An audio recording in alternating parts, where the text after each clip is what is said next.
What's up, everybody? This is Dr. Nick with 𝗨𝗿 Media. Welcome to another episode of Path to a Million podcast. I'm here with some old friends that are new again, the Cordovas, Natalie and Dr. Phil. Dr. Natalie and Dr. Phil. Say hello to the people. Hey. Hello. Thank you for being on. I appreciate it. Thank you. So we met originally at 5-Star. Right. A lifetime ago, it feels like, and then we reconnected at an event last year with Blueprint Automation, Right. and I've always I know Phil more than I know Natalie. Natalie's a newer friend, but I always loved how much you loved internet marketing the way I loved internet marketing. You're like the only person I knew that was a chiropractor that like loved it as much as I did. Absolutely. And I really feel like you might have been the first chiropractor that I knew that was doing like done for you the right way, because you were like really doing like a lot of SEO back when I first knew you. So Right. so you were a trailblazer in that way, and an unknown mentor to me, because I always just was like, Phil does a good job, I could maybe do this, So anyway, If Phil can do it, sure. I mean anybody can do it. Absolutely. So you guys, the reason I wanted to have you on is you have a super successful practice in Houston. You're a husband and wife team, which I'm always fascinated with. I know there's a lot of listeners out there that work with their wives, whether they're both chiropractors like you guys are, or the wife is the office manager and the doctor, or the other way around. And so I just want to kind of go through your story and see what is interesting and what the listeners might be interested in. So give them a little bit of background. Where'd you go to chiropractic school? How'd you guys meet? How'd you end up? And where you're at? Yeah, so we met the first day of chiropractic school. First day, wow. First day, he sat behind me. Yeah. And it Strategically, wasn't probably, until yeah. about the last year that we started dating, and then we ended up getting married the day after we graduated. So Wait, you guys didn't start dating until the last year? That's not my fault. Okay, you It were took me a trying. little while. Yeah, It right. took me a little When while. we started dating, people said, finally. Ah. And so it was good. Yeah. So yeah. It was meant to we be. were friends the whole time. Got it. She got me through biochemistry and cell biology. Otherwise, I wouldn't be sitting here as a chiropractor today. Right. And then, so we became friends during that time, and then it all worked out. We finally started dating that last year. This is further proof that I don't think that men and women can ever really be friends. It's always going to end up leading to a relationship if it's truly friendship. Right. So you graduated from school. You went to TCC? Parker. Oh, you went to Parker. Okay. And then you guys are in Houston now. Did you guys open up right after school? Like, what was your kind of path to Right. practice? Well, we went to Arizona. I'm from Arizona originally. She's from California. Yep. And we started walking around looking at office spaces right away because we didn't know any better. And about a couple weeks into that, we realized we have no clue what we're doing. Yeah. And we attended, there was my chiropractor growing up, she was part of a group that they got together once a month to talk philosophy. Yeah. And we went to that meeting and we met a husband and wife team that had an office. They were in there Monday, Wednesday, and Friday, and so she was about my wife's size and he was about my size, so he had one side of the office, she had one side of the office, and they offered to rent it out to us on the days they weren't there. So we decided to do that. That was tough at first because we still didn't know what we were doing. We Yeah. just had an office that was set up, but we didn't know how to market. We This didn't know was how in to do Arizona. anything. In Yes. Arizona, I got yeah. it. So that first year was a huge struggle. In fact, after a couple of months, we were already working side jobs to try to keep things going. Yeah. We decided that she should go work for someone else and help actually generate income since we had no money. Yeah. So the first year in practice, I collected $19,000. My overhead was about $16,000. Yeah. And I just sat there and I was looking through Dynamic Chiropractic and all the other magazines I got, and I said, I called her, I was like, I don't know what I'm doing. I have to get help. Yeah. And so I called every practice management company that was on there. Dr. Lloyd with 5-Star, he had an ad that I was looking for somebody local. Yeah. And he loves this story, is that it said, if Seattle's too far, your dream's too small. And I was like, okay, well, let me at least give him a call. And the first thing he said to me was, well, tell me how many hours per week you're marketing. And I just remember saying, hours per week? Yeah. And so it was, maybe an hour per month. I mean, it didn't take, a rocket scientist to figure out why I wasn't being successful. Right. But I went to one of his seminars, and it happened to be his new patient marketing seminar. Yeah. And I fell in love with the marketing aspect of it right away. Made a lot of sense. I was very excited. Within a year, we were over 100 visits a week, and then shortly after that, I went ahead and opened up my own space. And then about that time, she was wanting to have babies and stay home, and so she did that instead of continuing on with us, but we built up from there. Yeah. So you built that practice in Arizona, and how did you guys end up in Houston? A friend of mine from chiropractic school had the idea that we would match up. He was in Arkansas and I was in Phoenix, and Phoenix is a tough market. There's a chiropractor on every corner. It seems like I felt like they were all fighting over price. I was having a hard time sustaining it. So I got really good at the marketing aspect of it, but I really felt like it shouldn't have been that challenging or that difficult to do that. So we decided to move back to Texas, and I looked at Austin, I looked at Dallas, looked at Houston. When we pulled into Houston, I liked that right away. Felt like where I wanted to be. That relationship with him did not work out at all, but we were happy to be in Houston and happy to start building up there. It must not have been in August when you rolled into Houston.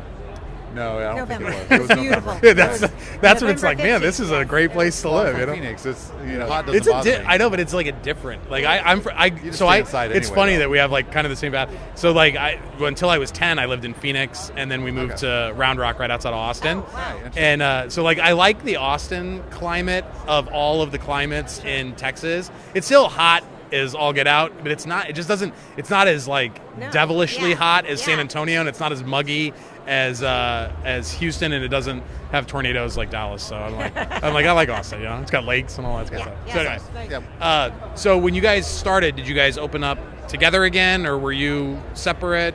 So we stayed together for less than a year when we were in Phoenix, and then that was it. Yeah. And then he went off with that other guy and did some stuff, and I stayed home. Oh, and you then, were at home at the time. So I got did it. end up staying home for 5 years. Got it. Which, as a female chiropractor, that's tough because you have to know how to use your hands and have that experience. So when I decided to come back to practice, I ended up working as an associate for someone else. Okay. But it didn't take very long. I got my confidence Back up. in Houston? In Okay, Houston. got it. So I worked for a female chiropractor, and that was really good for me. So I figured out the marketing, I helped build up her practice, and when I was ready to branch out, then I'm like, he wasn't in practice anymore. He was doing some other stuff marketing-wise. Yeah. And I knocked on doors and wanted to rent a space, and that was just beautiful. Yeah. Because I was able to start from scratch, a little itty-bitty room, and I built up from there. Then he was ready to get back into practice, and we said, okay, let's find a spot that was close to that place, and then together we just took off from there. And so it was really nice. I think that's kind of interesting, because I think there are a lot of female chiropractors out there that start families and they want to stay home for a while, but then they want to get back into it. Yeah. What were some of the challenges that you ran into as you were trying to re-enter practice? Just skills, just riding a bike. It was not easy as riding a bike, you know, and even because I didn't practice for very long before I decided to stay home, I wasn't even very good when I left chiropractic. So it was very humbling. Okay, I got to figure this out. I want to be good, and so working, on my own for a little bit helped, and then you just have to keep getting the reps, and that's what makes a good chiropractor is the reps, and so just one of my idols and my goals is I love big chiropractic hands, it's because they've worked hard for that, and so that's something I would, what do I got to do that, to say I've done my share. If you would have if you could do it all over again, would there have been anything that you would have done differently in the 5 years that you were at home to better prepare yourself to go back into it? Or I think now there's so many options, and so maybe not totally going out and not. I had a very strong mindset as I wanted to stay home, and I didn't want to delegate that responsibility but I could have done a couple hours. There's so many options, and I just didn't look into that, and so it was just very focused on I'm staying home. I want my babies, and that's it. And it worked out well, but it would have been easier had I not done 100% stay home. For sure. All right, so when you started out, obviously that 19,000, and that was you probably worked hard for that 19,000, I would imagine. There was probably a lot of effort that went into getting someone to give you $19,000. Yeah, I was actually quite surprised it was 19. Honestly, it was that high. Okay, got it. So once you did start to figure things out, what was it that when you went to that new patient seminar, what was it that flipped in your mind where you're like, oh, wait a second, I can just create people out of thin air? Man, I did everything. I mean, that was the thing is if I thought I could go get one more new patient, then I would go do it. And the mindset was key. Dr. Lloyd had said, just think about you're trying to go help people. And because I would stand there doing spinal screenings, kind of mad about it, just standing there on a Saturday, because I would practice, all or part of 6 days a week, and then Saturday I would see patients for a few hours, and then I'd be screening at a Target or a Walmart or something right after that. Yeah. But I always thought if I got out there, then that was at least an opportunity for me to meet a new patient versus sitting at home where there were no new patients. So I would screen everywhere. I've done the renegade screenings where you're not really an invited guest. You just kind of seem like they're not going to be too upset. And I mean, I'd screen everywhere. I remember. I've never heard that before, renegade screen. I remember though being in a grocery store, and they put me back by the pharmacy, right? Yeah.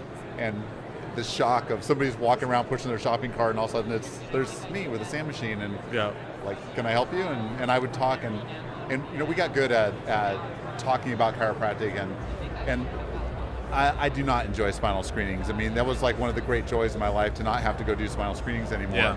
However, I highly recommend it, because you face every possible issue or concern or things that people are against or the opinions they have.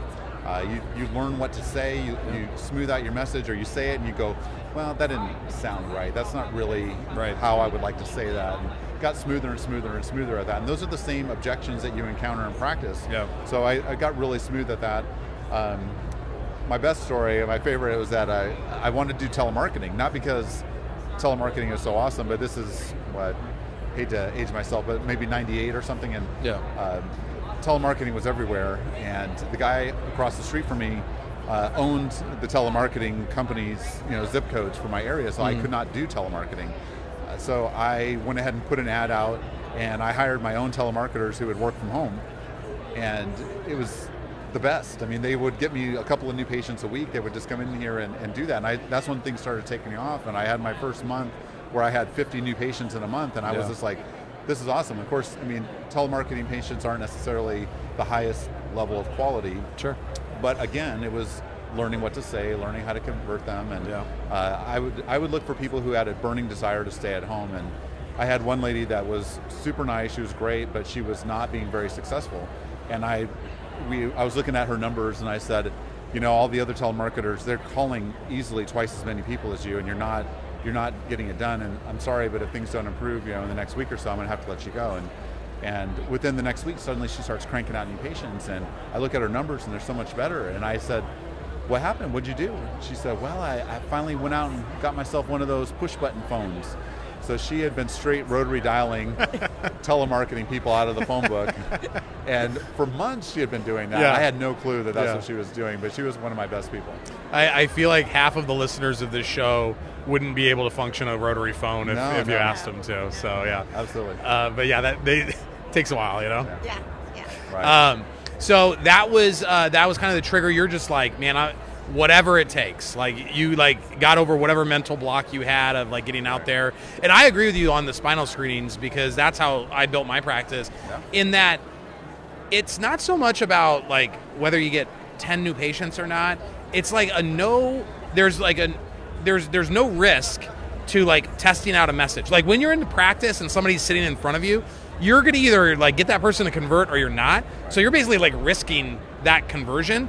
There's so many things that have to happen from someone doing a spinal screening to becoming a patient, that when you're actually at the spinal screening, there isn't that much risk. And if I screw this up, the worst thing that's going to happen is they're just not going to sign up for the new patient special, which is fine. And I'm that. I think that's what helped me be so natural with chiropractic content, is because I knew what they were wondering about. I knew what strangers had in their mind. When they come into your office, they've already decided that they have a chiropractic problem, chiropractic mind. If they're just calling your office, or if somebody refers them in, I don't think that if you just sit in your office and see new patients, that you get the same pushback, the same conversations as if you're doing spinal screenings, even if you're doing talks. Because if you do a talk and you get up there and you convince somebody and then you talk to them after that, that's a different mindset than just be like, hey, do you want to do a 5-minute posture exam? And they're just like, sure. Yeah. And now here we go. Fill this form out. Let's do a mini history. Right. And I think that understanding those conversations helps you when you're creating content to stay focused on what you know they really care about, like the strangers that are out there. You learn how to simplify the message. Too, 100%. A lot of the doctors we talk to, you they got use 5 so minutes. many big words. And Yeah. You got to dumb it down, and you have to make it easy for them to understand. Yeah. You start talking, you realize how complicated you're making it, and you see their eyes glaze over, and on the internet they would just click away. I don't know what he's saying. Bye. Right. So this just makes it a lot easier. Yeah. So when you started in Houston, you had the practice. You were doing the internet marketing stuff at the time, or you were Well, I was helping with another chiropractic office. Okay. So the office she was working at, that particular doctor had the number 2 website in town at the time. If you typed in Houston Chiropractor, it was number 2. Yeah.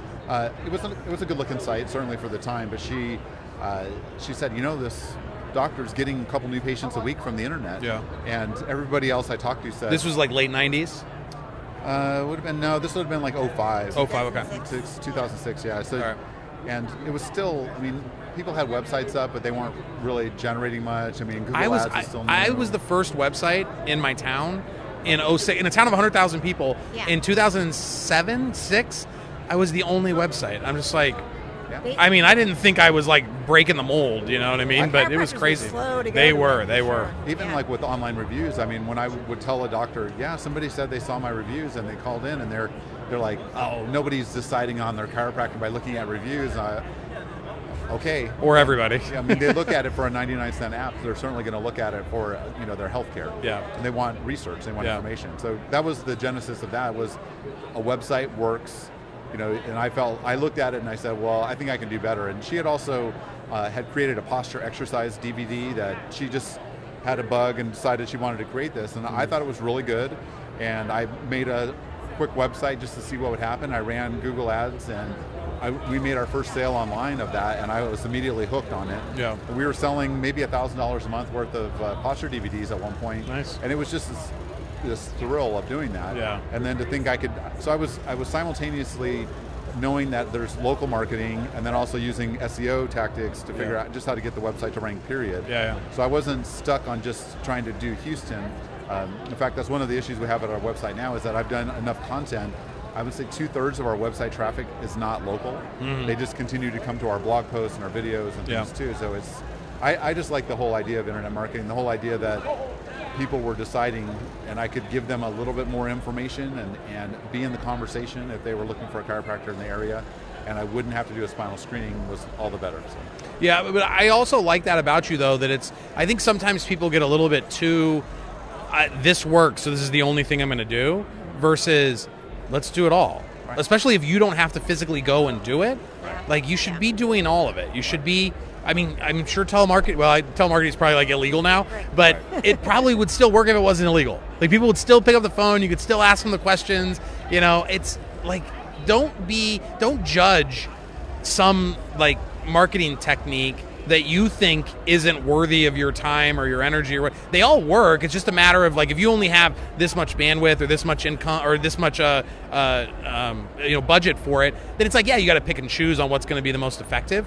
But it's like, try it all. But you can, unlike spinal screening is to a way you can build up a base because you have the same places you can go to once a quarter. But with the internet, you build up a base. And so once you've built that up, you don't have to dedicate quite the amount of energy that you did to get it started. Right. But I think our success is doing the spinal screenings. We did a lot of lunch and learns as well, and then in-house talks. Yep. And just having all of those, you just get the reps, right? You get very comfortable at speaking and comfortable telling your story, telling all the testimonials that come in. Yeah. And then that's helpful. And understanding that, to be able to tell that an online story to bring them in, again, another avenue. But you have to do that as you build your practice, really. Yeah. Right? Yeah. So the 0 to 250 path seems like it's taken a lot of turns for you guys. The 250 to 5, like once you guys were collecting $20,000 a month in the practice that you guys finally came together and like formed one practice, correct? Yeah. The 20,000 to like 40,000 a month mark, what was it that you guys really focused on that allowed you to grow to that level? Another associate? Yeah. So once we got it down and we were doing well, and we added another associate, and the thing is we were encouraged by 5-star, right? Yeah. So like $1 million associate. Yeah. And so Dr. Lloyd was like, no, you bring it in, and it's a scary thing because giving away so much money that you could be doing it and you could keep it and then you could see the patients, but having that leap of faith and being guided was very helpful. No, you bring in someone, you teach them, they start doing some of the work as well, and you're all growing, and it's a win-win. Right? Yeah. So that was like my entree into 5-star was I had a heart attack at 30 from running 2 practices, and I decided I'm not going to die for these mediocre chiropractic offices, so I need some help. So I started looking, and I found the $1 million associate. It was like $1,000, and I had bet my friend on the 2008 election, and I won. So he had to pay half of it, or he had to pay his half, and then he had to pay my half because we bet $500. And so I turned the bet on the 2008 election into the associate program, which then made me because I was like, well, if I'm learning this, I might as well go. I was seeing 40 people a week in one practice and 30 a week in the other, and I got associates in each one of them. And I was like, we'll just figure it out. It was a DVD set, and it was Lee Newman, and who's here this week. I need to find him, and I have a funny Lee Newman story after this. But so I listened to these CDs, and I only probably absorbed 15% of it, but I was like, I got it.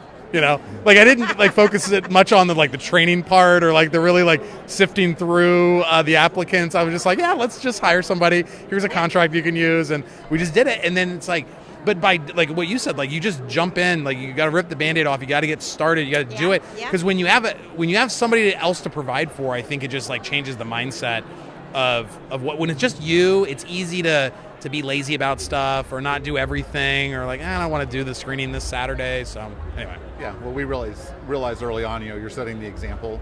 I find we keep finding better and better associates too, people who are seeking out, wanting to come work for us because of other experiences they've had. Yeah, that seems to be the best for us is people that have worked for other offices and then didn't feel like they were mentored or didn't feel like it was going anywhere, and then they would seek us out. And that's what we actually found we enjoyed the best is mentoring up these doctors and working with them, finding out their goals and building them up. Yeah. We still do most of the marketing, but it's not having to do all the hands-on stuff has freed us up to be able to think about how to run the practice better, or how to do more marketing, how to do more.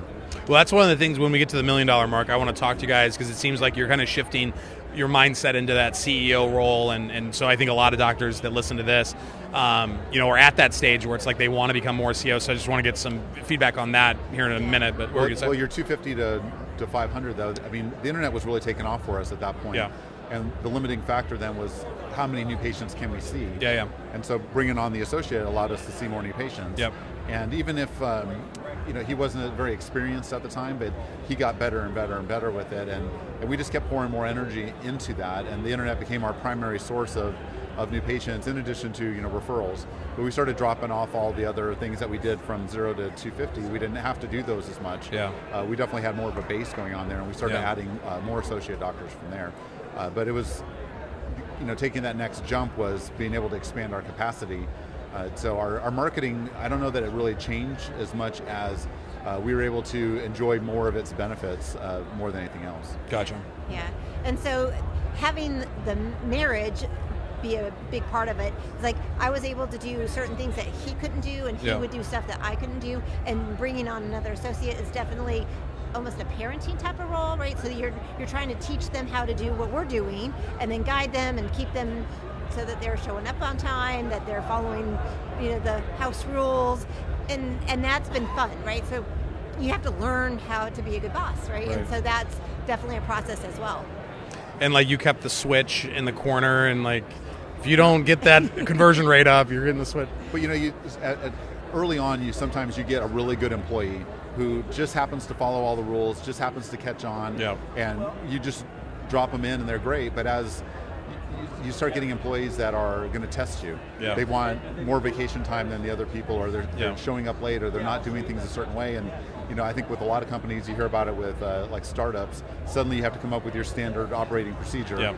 We had to start writing stuff down, and we have a CA manual now, so here's all the stuff. Here's how to be a CA at Core Chiropractic. And then learning, coming up with an office policy, and then the contracts and all those things. And I think now when we get somebody in, they know there's a system. They know it's a part of something. So that was kind of that next big leap. But we had to learn how to be leaders, we had to learn how to run the business aspect of it, and it wasn't fun initially, but all those employees and associates that tested us are the ones that made us go, okay, that's not what we want. This is how we want it, and this is how we're going to do it moving forward.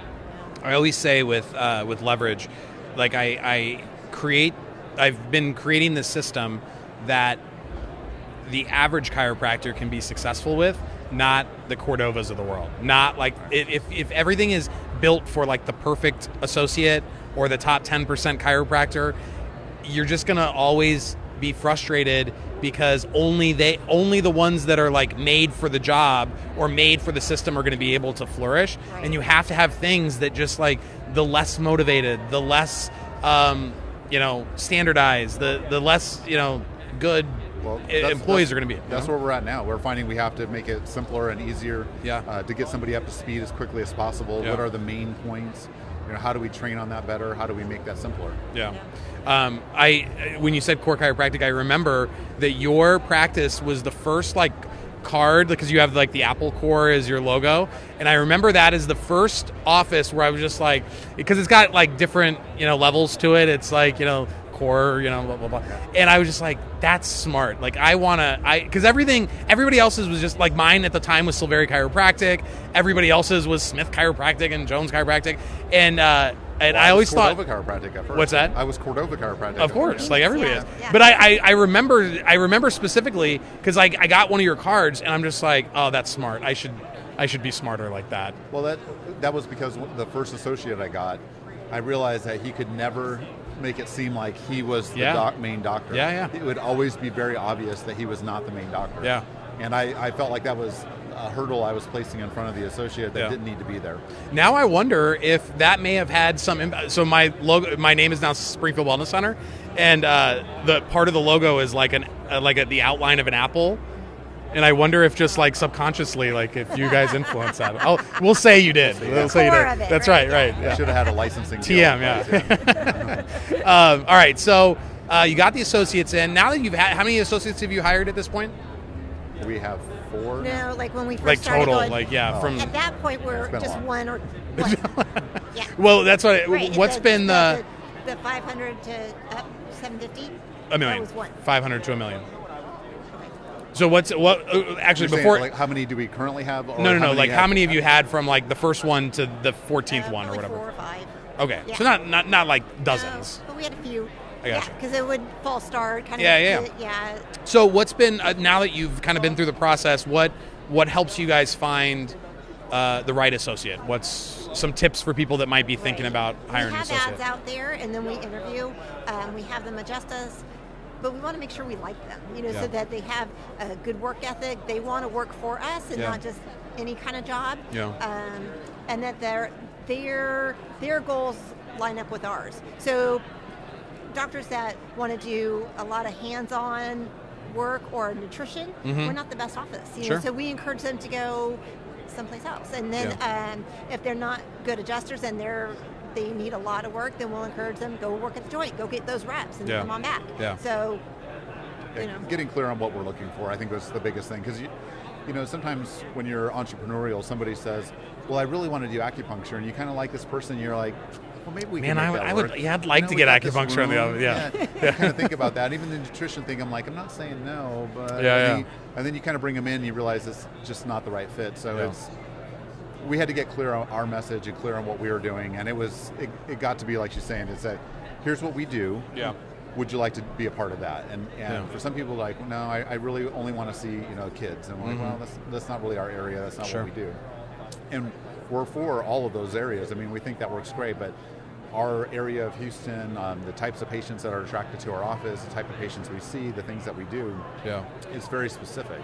And so we don't have a lot of wiggle room. We found it's that we're already busy seeing the types of patients that we like to see. So we don't see auto accident cases. We don't do workman's comp. We just don't do that. Yeah. And so that's just not who we're trying to attract. So we are very clear on who we're looking for and if they want to be a part of that or not.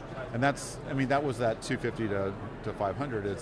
We had to get better at getting clear on what we were trying to do, and ultimately I think that's what helps get you to that next level too. It's like, a podcaster, for example, who does a little bit of everything, perhaps isn't going to be the the one that people want. The more polarizing you are, the more clear, where people are like, yes, this is for me, or no, this is not for me, is where you start to really build it up. And you're going to have lots of people who don't want to be a part of it, but the people you do have that want to be a part of it are going to be more rabid fans, and it's going to be more interesting for them. Yeah. 500 to $1 million. What was the big driver there? We opened a second clinic.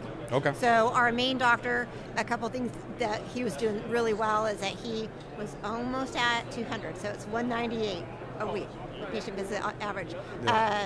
And so, patient visits per week? Yeah. Okay. Yeah, so he was really close to 200. And so we had to sit down on one of his reviews and said, what do you want? What do you want to do? And so he asked to have less time to work, and that shot him down to 150 a week.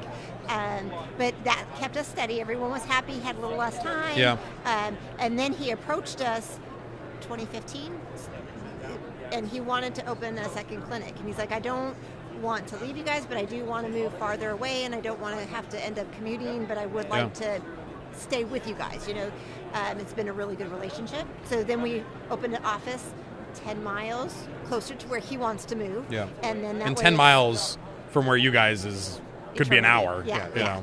There's no overlap. On that at all. No. That's and great. so it's been really good. And so and he was solid. So we knew, at the 100 patient visit mark, we're profitable in our clinic. But then to be on your own, we knew that we had some wiggle room. Like if he could get up to 150 quick enough, we would still have room to be profitable. He takes some money home, we take some money home, right? And we're not in the red. And it was an easy transition. We opened up that first week, he saw 50. Where they came from, I don't know. They just showed up. Yeah. Some of them, they came from our office, and then he just stayed steady, That's know. Great. And so, and you guys still have that? We still now? have that, and it just continued to grow. And we just recently added another doctor for him. So we've been trying to get him a second doctor, and then we've added a couple doctors for our main clinic, and then together, now that pushes us way over $1 million. Yeah. Right? So we continue to just keep doing what we're doing, right? But he had to learn too. Is like, how do you have this other clinic? Some of it's internet marketing, but he also does lunch and learns. He was doing spinal screenings. We were doing how do we get to know that neighborhood now? How do we bring in patients from almost a zero base? Yeah. So let's talk about that. So now that you guys are over $1 million, it seems like that CEO transition, getting into more of like the running of the business.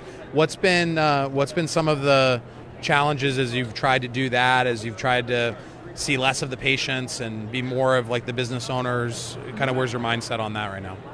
Yeah, you had to learn to let go a little bit. I heard a story from one associate that he had an adversarial relationship with the clinic owner he was at before, because if he ended up with a good relationship with Mrs. Jones, for example, like Mrs. Jones loved the associate doctor, Mrs. Jones thought he was great, that the clinic owner kind of felt like that could have been his relationship, and that could have been his good patient that loved him the best and things too. But you start to realize that every chiropractor out there is going to attract their people. Yeah. Right there, and it's okay. It's like I think you have to switch into more of a mentorship role. Yeah. It's that you have to realize that their success is your success, and that you find out what their goals are so you can help be a part of that. And so you're all working towards the same goal. And everyone's got different strengths, but one of my doctors, he's a good golfer. He's really interested in golf. I don't know anything about golf. So those are not my patients. Those are just not going to be the people I'm going to attract. You have another doctor that's more into running. I mean, that's going to be his tribe of people, and that's the people he's going to attract. So it was learning how to let go of that, and I think we had to get better at training, and she's excellent with that. We do doctor training every week, and so we have an office meeting, or we have the doctor meeting, and the CAs do a training, and so we kept on. I don't enjoy meetings. I don't enjoy the training, but that's why it works so great that we're working together, because she's all about it. And ultimately, after some time, I can go, it's so obvious and so clear that if you don't train these people, they're not going to get better, that they can't just get better on their own. They're not the clinic owner. They don't have the same drive that we had. They're not going to borrow a sand machine and go to Target for a couple hours on a Saturday. It's just, they don't have that same struggle. They're not willing to get those scars and those things to do that, but they don't have to now. So she trains with them and works with them, and we've done videos where we've recorded them doing their report of findings and fine-tuning this, and everybody now kind of chimes in with it, and we've made it fun, and we've made it a part of that process, and you see them continue to grow year after year and get better and better, One of our doctors grew 49% last year. Another one grew 42%. But that's great. Big chunks forward, and it's they've gotten much more comfortable seeing their patients. They've gotten much more comfortable in the process. And then the next thing would be learning how to manage your own time, where I'm only seeing patients 3 days a week.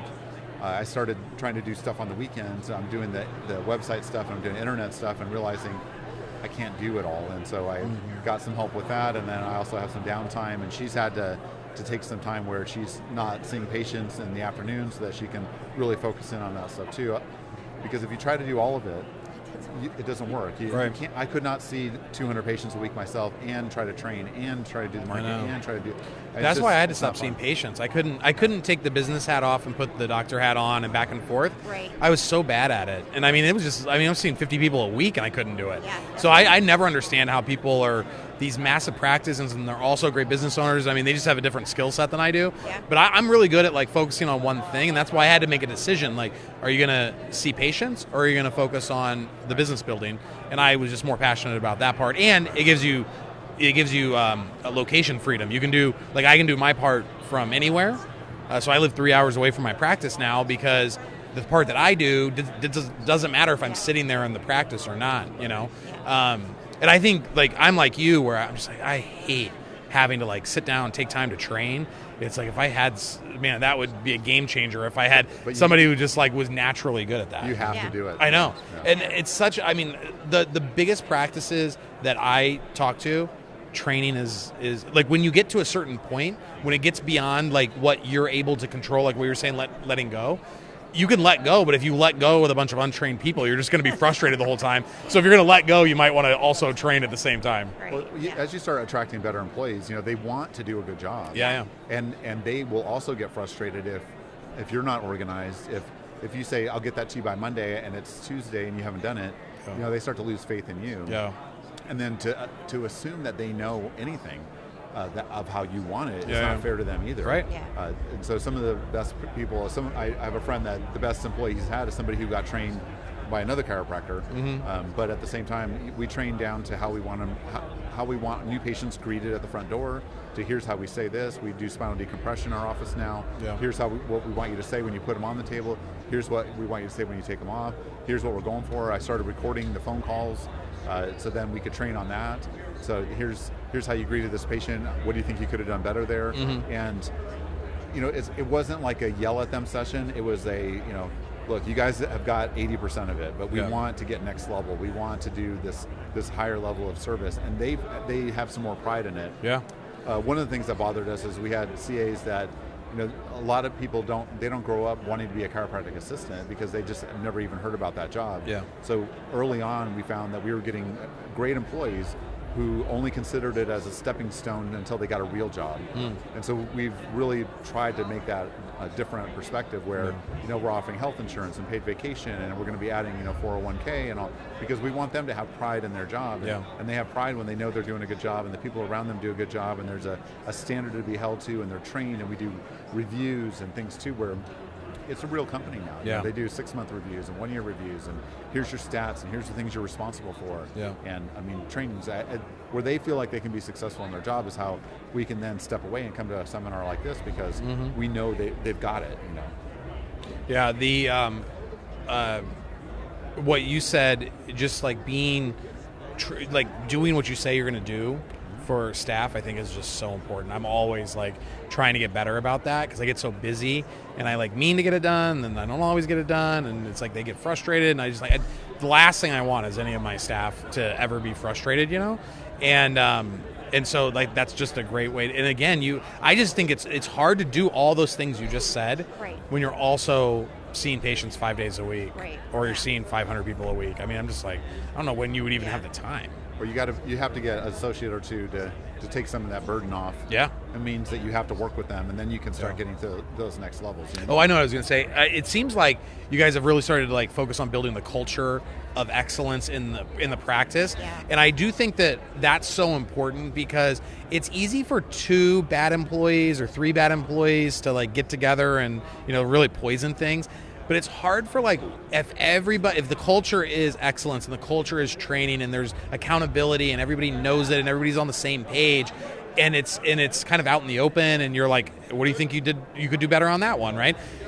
It's harder for one person to come in and like ruin that. Right. You know? But if you don't have that, if you don't have the accountability, it's easy for that person to sneak in, then they recruit a second one, and that one turns into a third one, and then all of a sudden it's like you've got a whole We definitely problem. found that bad systems allow for bad employees to come in, and I mean, I think about this one lady that she worked for us, she wasn't good, I suspected she wasn't doing certain things. Yeah. One of her jobs was to shred old documents. Yeah. When we let her go, we found stacks of papers hidden around the office that she would rather hide the papers than shred them. I mean, for example, but that's on us. We weren't watching. We had no system in place. Yeah. And she knew she could get away with stuff, so she did. Yeah. And so like what you were talking about earlier, where it's like, you know, the ideal employee would never even think to do that. Right. But Barb, who likes to hide papers, she'll do whatever they can get away with. Right. You know, if it's just not the right fit, if they figure out some reason why like they deserve to like not have to follow the instructions, and then it's just, and you don't know, you know, like unless you have some way of double checking. So I love that. Like I just, you know, I'm in different groups, and I talk to a lot of successful doctors, and the best ones are training.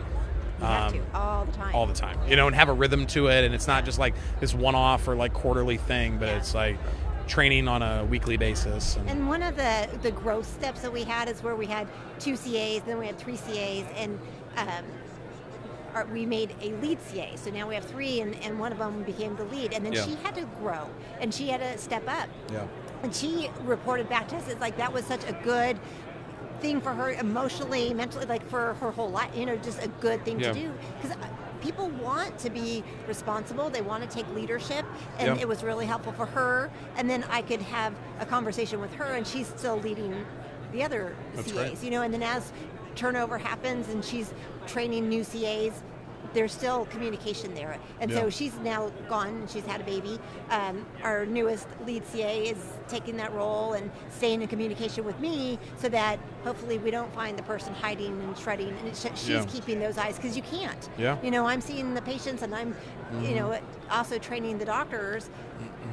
I don't know what they're doing at the front desk, so I need eyes there too. And she's well, and the more you can build leaders, like what you're talking about with the doctor with the second office, like you can't be there. Like I would imagine you guys hardly ever go there. No. So it's like you have to have somebody who's a leader, and it's the same way with CAs. If there's multiple of them, that there's got to be one that's like in charge of that department. You know, and if you have multiple CAs, there's got to be one CA that's in charge of the other ones, making sure so that the head ones are accountable to you, but the ones a step below are accountable to the head one.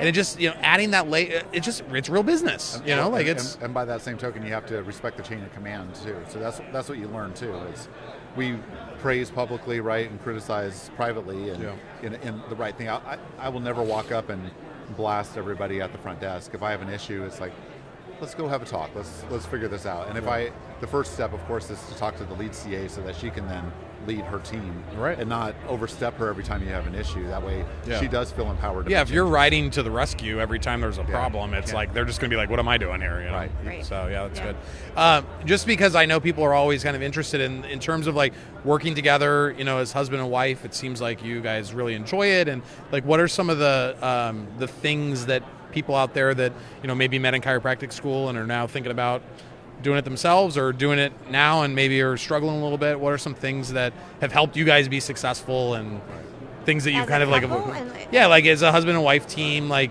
you spend a lot of time together if you're working with your spouse. She doesn't think we spend enough time together. Fair enough. Well, Phil, he's so charming, so it's easy to, What do you guys think? Well, I saw some article not too long ago where they said that couples who don't make it, so couples who end up, you know, apart, each of them felt that the biggest issue was a lack of communication. Mm-hmm. And I took that to mean that they felt like if I just tell her clearly enough and simply enough what I want, then she has to do it. But they said the couples who make it are the ones that understand that it's more about mutual respect. Does this mean like in marriage in general, or working together? In marriage in general. I got it. Yeah. Got it. So I think that's what we have now, is that I appreciate her. I know what she does well. Certainly she sometimes wishes that she could do some of the things that I do, and I sometimes wish I could do some of the things she does. But we've been together long enough and friends long enough that it's like I know that's a her thing, and it's not to say that we never argue about things, but we know we're going to work it out. But it's just like, I think with employees, it's like if the roles aren't clearly defined, then there's constantly overlap and there's constantly fighting of who's in charge. Or things just don't get done. But you were doing it. Yeah. But I think with us, it's worked out where it's gotten to be very natural now, where that's a her thing or that's a me thing. Or if we're not sure, then we just talk about it. It's very interesting because we meet on Mondays now for lunch, and we do an accountability meeting for each other, where we talk about, what are we working on? Here's the things that we're going to try to get done this week, and here's what she's working on this week, and that's done that. We follow a similar format then for our office meetings, which are doctor training too, where we share wins and go over training. Yeah. We've done something similar with our family, where on Sunday nights, we have dinner and we talk about and share our wins for the week, and then we talk about what everyone's supposed to be doing. Our son that's off at college now, he knows us when the family meeting is, and he'll call in that time, and he gets to share his wins. Yeah. And so it's gotten to be, I think it's a lot more mutual respect, where, I don't feel in competition with her. I want her success is my success. I want her to shine. She wants me to shine. So I think that mutual respect and definition of roles, but we talk about it. We're very clear about, like, I didn't like it when you said that, and it's not like a big blow up in front of everybody, but it's you're right, that's not what I meant, or I could see how you could take it like that. We figure that out. Yeah. But I think if I'm having a bad day and I need to chill out, then she's going to be the first one to tell me, and then vice versa. But it's I think it's that mutual respect with each other. Yeah. Anything you want to add to that, or that pretty much covers it? Covers it. Yeah. but that's something you build up over time. It's just you have to. I don't know. And you have to be intentional about it, I would imagine. Yeah. Like, you have to go in assuming this isn't going to just be easy just to naturally do. We have to be intentional, have a plan. Sounds like you guys have set things that you do in order to be successful. When we first started in practice, we didn't know what those things were. We didn't know what we were good at or not. That's why we're asking you now, so that the people can learn. Well, even spinal screenings. I mean, she was working at a PI clinic while I was trying to get it going, and I had the time to go do the spinal screenings, but she was way better at them than me. Yeah. So I might leave with a couple of appointments. She would leave with 10 to 15 appointments. I mean, always. They always liked her better. She had better enthusiasm for it. She was more approachable. I mean, she's Everyone nicer. always says that they like her more than you. That's true. And I'm okay with that, because that's good. So sometimes we had to suffer through the part where I'm doing the part I'm not as good at, and she's doing the part that she's not as good at, because that's what we had to do to make it work. But I think that's been the beauty of refining this over time is, the 0 to 250 and 250 to 500, I think that was all about refinement. Yeah. And, you start learning, this is what I'm good at. This is where I need help. This is the way we need a system. This part's not working. We have to train. This is the type of employees. And I think each level has been about getting clear about what we do well, getting clear about what we don't do well, getting clear about our message, getting clear about what we want, the types of patients we want to attract. I mean, when we ditched personal injury, that was an intentional thing of, that's what makes us the most miserable. That's what our staff spends the time on. That's what we don't enjoy. That's the types of patients that are more disruptive to our office than beneficial. Early on, it was like, I'll take a PI check. That'd be great. I'd be happy to get that. And the first one you get, you're like, oh, this is awesome. But then you start seeing the different changes. And so I think you would think that the answer to go from 0 to 1 million would be do more stuff, but I found it actually is do less stuff and just do it better. But sometimes you just don't know what you're actually good at. Yeah. And some of the stuff, it's been this ebb and flow, right? So when we first got into the office, it was fine. And then I met a BNI group, and there was a realtor there, and I was able to expand our office. And I instantly had a vision for how to expand it, what that's going to look like. And I told him, I want to do this. And he's like, what? And he let me, and it turned out great. And then the next couple expansions were on me. And then just recently, we've been itching to add some more therapies to our office, and we don't have space for it. Yeah. So then he's taken on the vision, and I'm like, where'd that come from? But I don't have a vision for it at all. Yeah. He does, and I'm like, all right, you run with it now. And it's kind of fun to see that. So it's that ebb and flow. It's your turn, my turn. Yeah. And that's great. Yeah, that is good. So I'm scared. This has been an awesome interview. Lots of value, I think, for the listeners. And I'm scared to open this box of worms just because I feel like we could nerd out on this for 3 hours. But you love internet marketing the way that I do. So we'll probably have another a podcast just about that. Sure. But what would you say are the top 3 things right now that you guys are really focused on that you find are the best use of your time and energy, money? I mean, and that's the same thing as what we just talked about, is like refining your message, and you can't do everything. The best thing I ever did is, I initially bought a 𝗱𝗶𝗍𝘁 website, beautiful website, but as I looked at it, I didn't feel like it represented our message, and first thing I did when I really started getting into the internet is I started going, if I was looking for a chiropractor, what would I want to know, and what would I look for, what would I type in? And then I asked that from time to time. I mean, it was a couple of years ago where I realized, I asked all my staff, if you were looking for a chiropractor, what would you type? And what would you type it on? And they were, all of them, it was like chiropractor near me, or best chiropractor near me, and they would do it on their phone. Mm-hmm. And I was not focused on mobile at all, and I just decided that was silly. That was just not what I should do. Yeah. So I think I like to have a clean, easy to navigate website that's from the internet marketing world. As you learn, a confused mind never buys, right? So it's very clear. What's that? Donald Miller. There you go. Yeah. So it's very clear on our website what I want you to do. It's schedule an appointment. I'm assuming if you're coming to our website that you're either going to call us, and you can click to call us off a mobile, or schedule online right then and there. It's easy breezy. It's right above the fold. I mean, it's not confusing. If you want to learn more, then I've built out a ton of content on the site as well.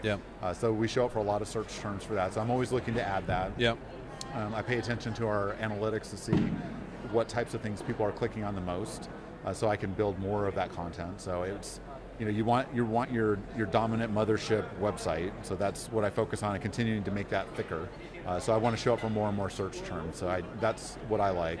I also like YouTube, creating new YouTube videos and doing that to where it's, again, more search terms, and more people look for video than anything else. I myself don't, but again, it's what the content people wanted the most, and what they consume the most is video. And then last thing is just online reviews. So I still think that if you go to your town and you type in Houston chiropractor or whatever, you're typing in your best chiropractor near me. So like if you're doing that, if you didn't know you were the best office, how would anybody know you were the best office? And if you look at that, we've been able to give online reviews for over 10 years now. If you've got 10 reviews, that speaks as much volume as having no reviews or some reviews. I mean, no one has cared in 10 years to give you reviews. I mean, that's a very telling thing. How many guys are you at now? 285 as of yesterday.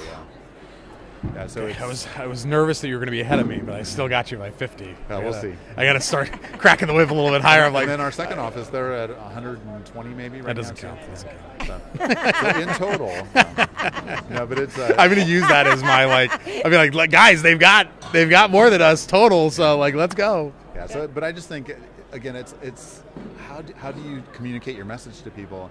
I think we do an awesome job with patients. I think patients that.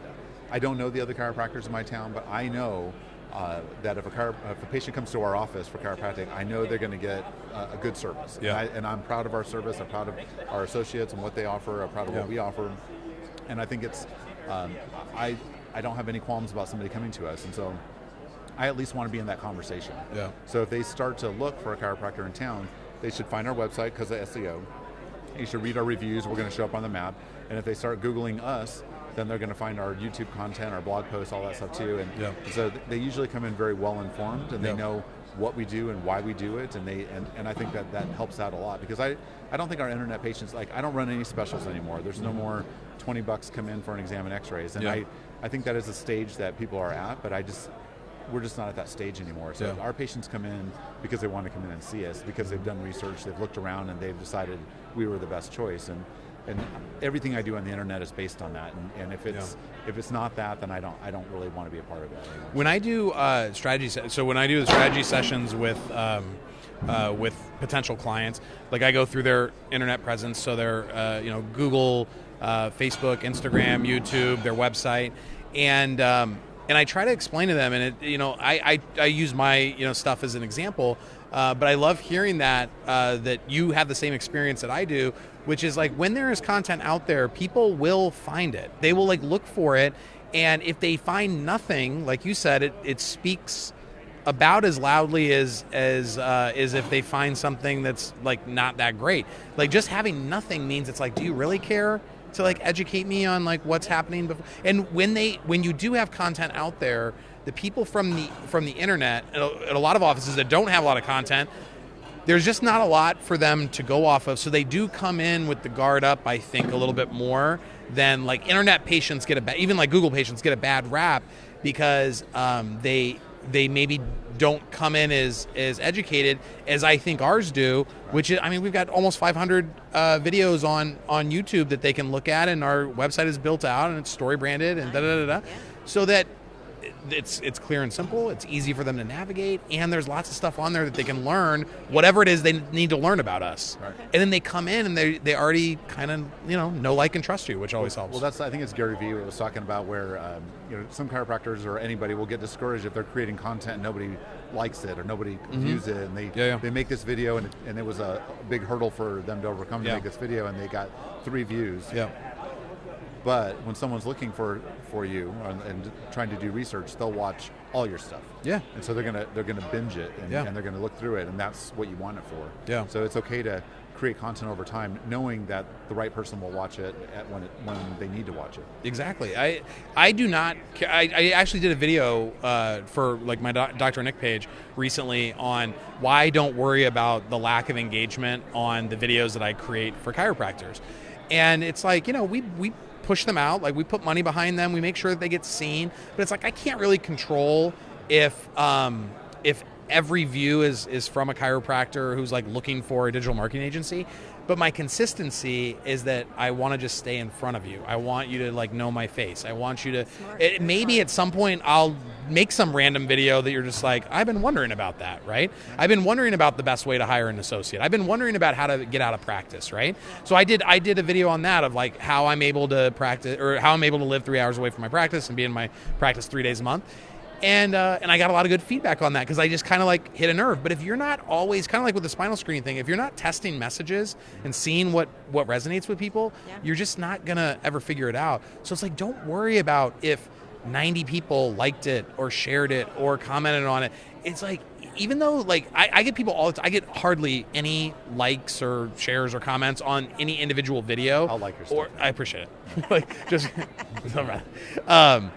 Now, so my friend Alan Miner just made a rude gesture at me, but whenever I have handsome people on like Alan Miner, then I get more views and comments. Well, I was going to say, like, spinal screen, hopefully we're good looking enough. Yeah, you're right. So, I mean, not so much you, but Natalie. Well, spinal screenings, though, it was the same thing. Like I said, if I went to the mindset of a spinal screening of, let me see how many new patients I can get, it was always a bust. Yeah. But if I went there with, who can I help today, it was much better. So I would say the same thing with your content. If you're and it's out there forever, especially YouTube, But if you're making content like, this is going to help somebody, and you just do it, and you just kind of wait, and it's going to help the person when they need to be helped, then I think your message is going to be a lot better, and it'll work out better for you. I always say whenever I shoot a video that when I'm looking at the camera, I'm like, if I'm doing it for headaches, like I'm thinking of a patient that I helped with headaches, and I'm going back to like when I was explaining it to them, and I'm trying to explain it to the camera as if I'm explaining it to that one person, and I try to think of that person.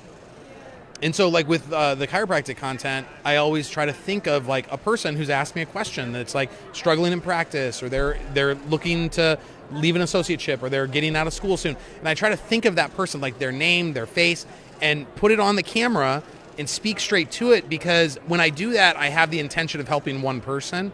And when you have the intention of helping one person, it comes across as more authentic, I think. And then you tend to influence more people. But with chiropractic content, it's just not something that people are on Facebook looking to like consume for fun. So it's really more about on social, like staying consistent and in front of them. But then how are you housing that content so that people can find it when they do look for you, when they do go on your website, when they do go on your YouTube or do the searches?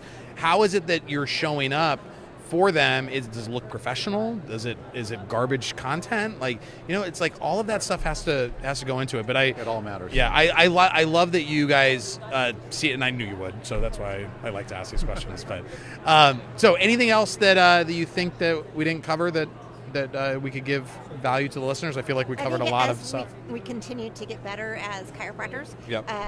And we were able to grow. So our main focus, especially in Phoenix, was an adjustment only. There was no therapy at all. Yeah. And then we evolved, right? So then we added a traction table and muscle stem, and then even just recently we added decompression. Yep. And we love it. So that's been a big hit, and that also bumped up our revenue. So our case visit average or our office visit average, those are much higher too. Yeah. And I think that's just an evolution of the practice. As you continue to get better and you can expand and you can put more money and invest back into your practice, it comes back to you, right? But like master the first thing first. Right. Then it's like what you were saying, you kind of talk to people about, or you were off like the other day when we were talking, that you ask patients about like, hey, what would you think about this? Right. And you can get a pretty good feel if they're gonna actually pay money for it or not, because if not, you're just gonna be banging your head against the wall. Well, you mentioned, and then you're frustrated. You mentioned being authentic. I mean, we don't bring anything into the office that we don't use ourselves and like ourselves. Yeah. So it's like you're not going to see a piece of equipment in there that